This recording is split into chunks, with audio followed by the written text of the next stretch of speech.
This week I thought it'd be helpful to go through the design process step by step so that you know where to start if you're designing a room, because I think a lot of people start the process by actually going shopping or browsing, and I wouldn't recommend that.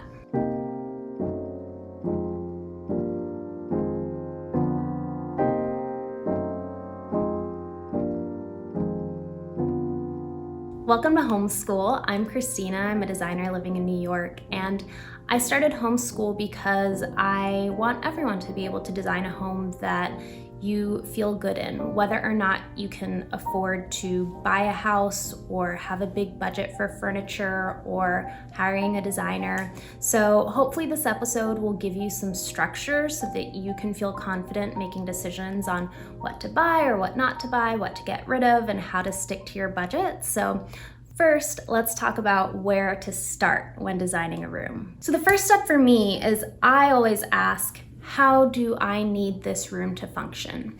And in my experience, I find that a lot of the time when I ask other people, how do you need this room to function? At first they might say, oh, it's just the room where I watch TV and it doesn't need to do too much. But once I get into deeper conversations, I learned that they also need to keep their Peloton in here, and the dogs are on the furniture, so everything needs to be easy to clean, and they really wish they could play the keyboard, but the room is too cramped, and so right now the keyboard's in the closet. They need to store video games and consoles and hide wires. So it can be easy to say, oh, it's just the TV room, but actually functionally, there's a lot that needs to be happening in here. So if you're trying to figure this out for yourself, then my advice would be to walk through your perfect day in your mind, from waking up to getting ready, getting out of the house, on your way to work, and think about your rituals and routines and how they would go in an ideal day,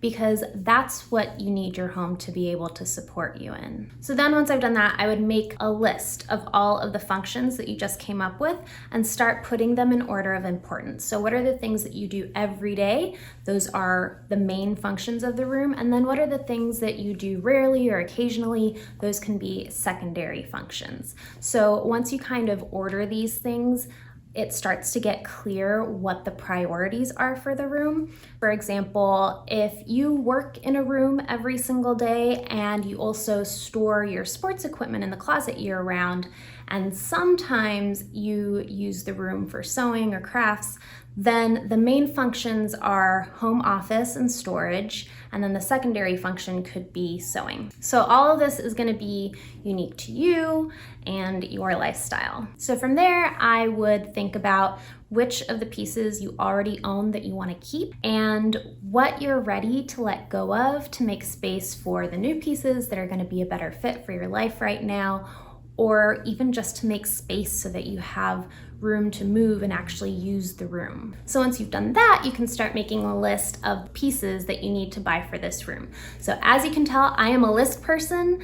It is what helps me organize my thoughts. I think getting all of these important details out of my head and onto paper, or even the Notes app on your phone, is just going to help you see more clearly and lay out your priorities based on your needs, rather than going into a store and just buying whatever's on sale. So once you know what you're going to need, you can start building out your budget. No matter how big or small your budget is, this is going to really help you plan your purchases so that you don't accidentally wind up spending $250 on a vase when what you really need for this room to function better is a dining table. So to recap, step 1, think about how you need the room to function. 2, put that in a list in order of priority.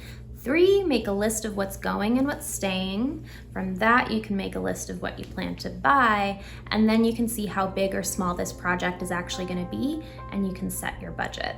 So from here, we can get into furniture layout and how you want the room to look and feel, which is definitely more fun, but I just feel like in order for any of that to be successful, you really have to start here. And this is just my process. This is how I work with clients, and there are countless ways to do it. But I just find that this structure is really helpful for making informed decisions so that you don't get sidetracked once you start going shopping. So I hope that seeing these steps gives you the confidence to do it yourself. And if you get stuck anywhere along the way, we can always schedule a Zoom call to go through whatever it is, whether it's your furniture layout or how to stick to one style. And if you don't have the time and energy for all of this, then I also do custom design packages where I create mock-ups of your room and source all the furniture and the art within your budget. So there are lots of options, but I really hope that this episode gives you a place to start.